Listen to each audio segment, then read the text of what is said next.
Você já presenciou crises na sua criança que foram desencadeadas, ninguém se deu conta, bom, estava tudo bem e de repente a nossa criança teve uma crise?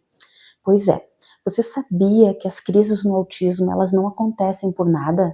Não existe isso, tá, gente? Sempre tem um motivo. No vídeo de hoje eu vou te ajudar a entender, a fazer um mapeamento, então, desses gatilhos de crises, e com isso com esse mapeamento a gente tenta, então, né, diminuir as crises, prevenindo, então, os motivos, né, modificando esse caminho que levou a uma crise.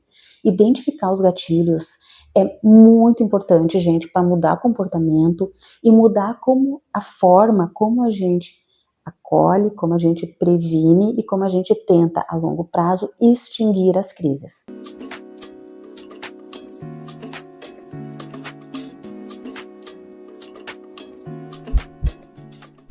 Se você é novo por aqui, eu sou a Fábia, eu tô aqui para te ajudar com dicas práticas, ciência e muito amor para ajudar a tua criança com TEA, a tua família, ou se tu é professor, se tu é terapeuta. Estamos aqui para isso, tá, gente? Para juntos, então, entendermos e auxiliarmos a nossa criança com TEA.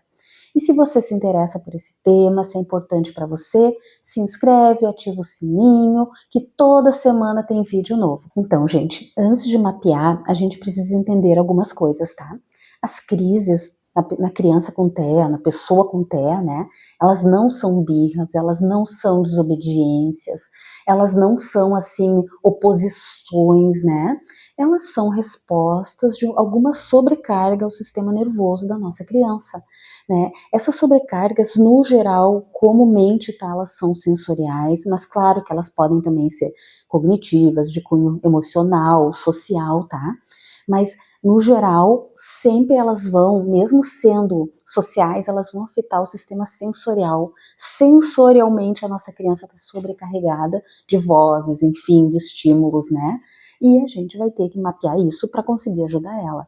Então, pode ser barulho demais, luz demais, toques que ela não está esperando, né? Mudança de rotina que não foi prevista, e claro, a gente não prevê tudo, né? Mas isso também pode desencadear, então, uma crise, né? Então, muitas coisas assim que para nós parecem poucas, parecem pequenas, mas só mudou o trajeto para ir para a escola, mas era só, sei lá, 5 pessoas falando ao mesmo tempo, né? Para nossa criança isso pode ser um gatilho enorme, tá? De uma crise, porque é muito difícil para ela o entendimento. O entendimento dela não é que nem o nosso. Isso tem que ficar muito claro, tá? A criança com TEA, a pessoa com TEA, ela entende de outra forma o mundo. E é a gente que tem que ir ao encontro disso, né? E não esperar que as crises se acabem, né? Enfim, num passe de mágica, ou rotular a nossa criança de birrenta, de desobediente, enfim, tá? Como fazer esse mapeamento, então? O que a gente vai fazer, gente? A gente vai pegar e a gente vai anotar, tá? Sempre, anotar é muito importante. E anotar cada vez que aconteça, tá? A gente vai ter que ver o que aconteceu antes da crise. Bom, onde a gente estava com a nossa criança? Ela estava num lugar com muito barulho. Alguém chegou e tocou nela de surpresa. Ou então houve uma mudança repentina de rotina. Quer dizer, o que aconteceu? Né? Então a gente, depois que a crise passar, claro, né?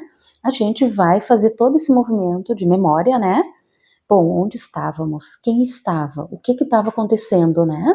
Pra gente tentar chegar num motivo, tá? Num primeiro momento a gente vai escrever isso tudo, e aí no comparativo, né? Bom, ela teve uma crise hoje de manhã, uma crise no início da noite. A gente anota. Ela, amanhã, tá? Ela vai ter uma crise, enfim, né? Ou ontem, não importa, né? Mas a gente vai fazer essa escrita, porque aí a gente vai fazer um comparativo, né? Bom, de 4 crises, 3 aconteceram em tal situação. Bom, a gente já consegue, então, se ligar desse motivo. Quem estava presente, né? Quem estava ali? Bom, tinha 5 pessoas, elas estavam falando muito. Ou então, gente, às vezes crianças com TEA têm dificuldades com tons específicos de voz, né? Então, sempre que tal pessoa que, sei lá, fala muito fininho ou fala muito grosso, né, estava junto, bom, a gente já vai se dar conta que pode ser o timbre de voz. Então, o mapeamento é para isso, né? A gente vai construindo ali uma identificação do que está desencadeando as crises. O que a nossa criança estava fazendo? né? Bom, ela estava ali montando os legos dela, fazendo uma torre que seja de Lego, e chegou alguém e interrompeu a atividade dela bruscamente. Claro que as pessoas não fazem nada por mal, né, gente? Mas para nossa criança isso é um problema, né?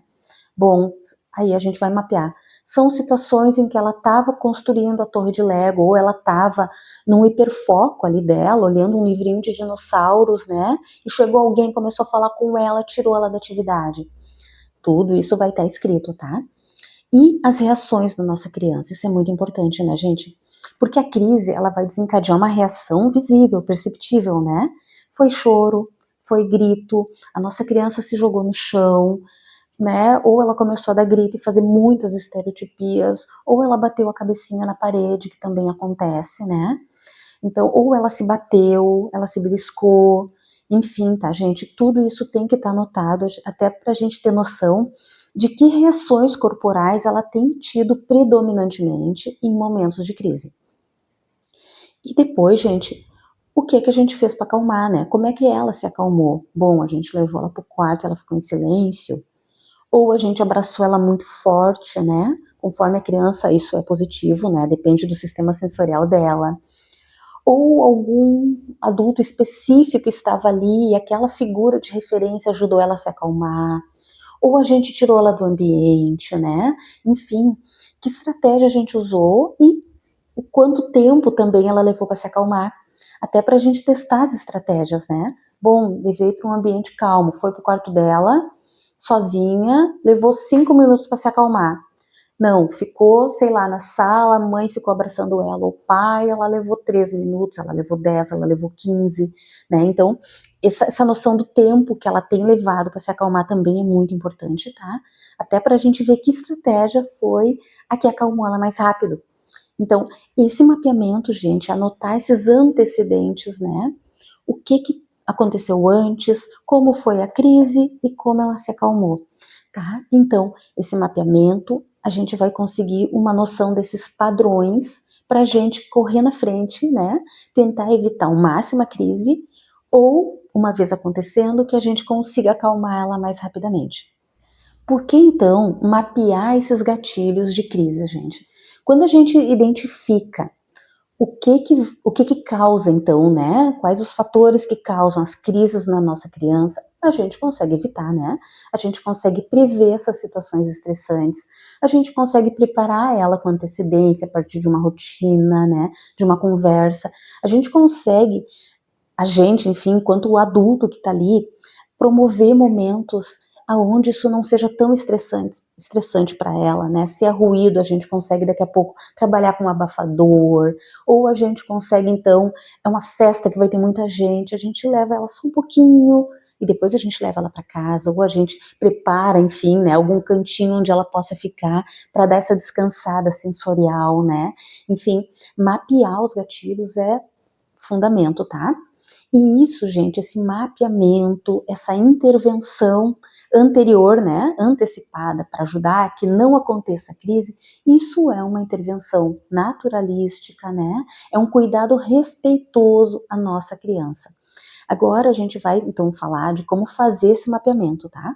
Porque esse é o primeiro ponto. Depois a gente vê como a gente age, né?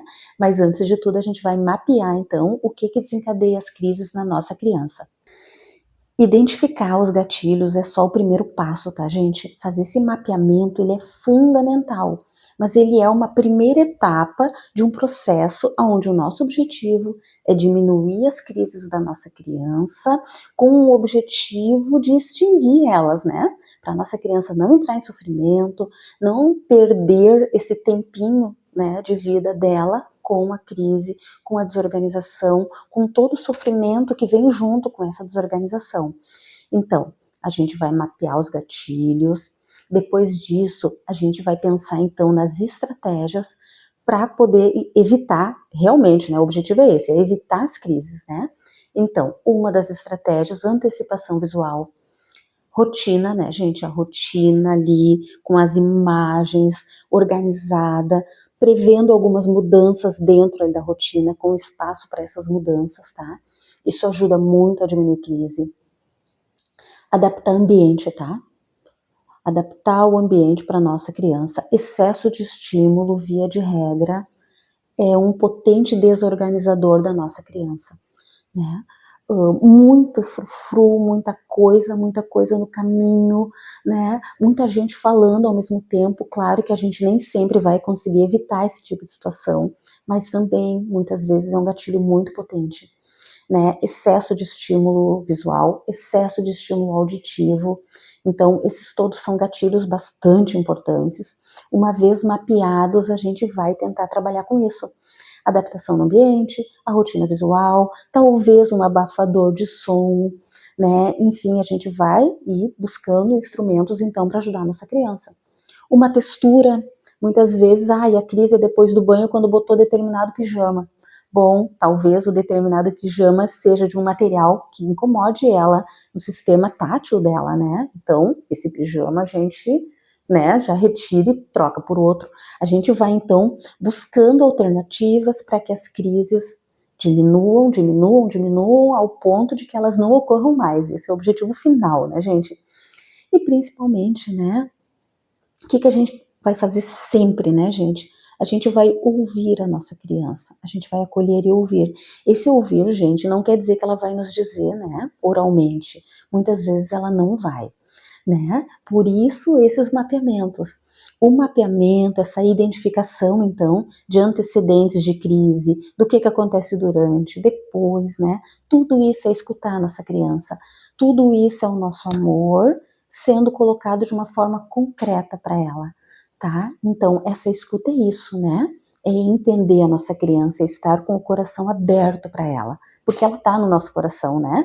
O que a gente tem que fazer? Aprender a usar também esse instrumento do afeto de uma forma prática, concreta, para ajudar ela. E quando a gente responde à crise, quando a gente entende o que causa, responde à crise, então, com empatia, com estratégia, a gente fortalece vínculo e a gente potencializa o desenvolvimento da nossa criança. Se esse conteúdo te ajudou, compartilha com outras famílias, te inscreve no canal, ativa o sininho, toda semana tem vídeo novo, com esse propósito de auxiliar, de ajudar, de compartilhar conhecimento científico e amoroso para ajudar nossas crianças. E eu vou deixar aqui embaixo, gente, um link de uma fichinha, tá? De um checklist para que você possa ir na tua casa e mapeando então esses gatilhos para poder ajudar a tua criança a diminuir as crises. Eu sou a Fábia e eu estou junto contigo nessa jornada de amor e de entendimento da criança com TEA e de potencialização do desenvolvimento dela. Toda semana, então, gente, tem vídeo novo, sempre focado em temas de suma importância para o desenvolvimento da nossa criancinha, do amor da nossa vida. Até o próximo vídeo.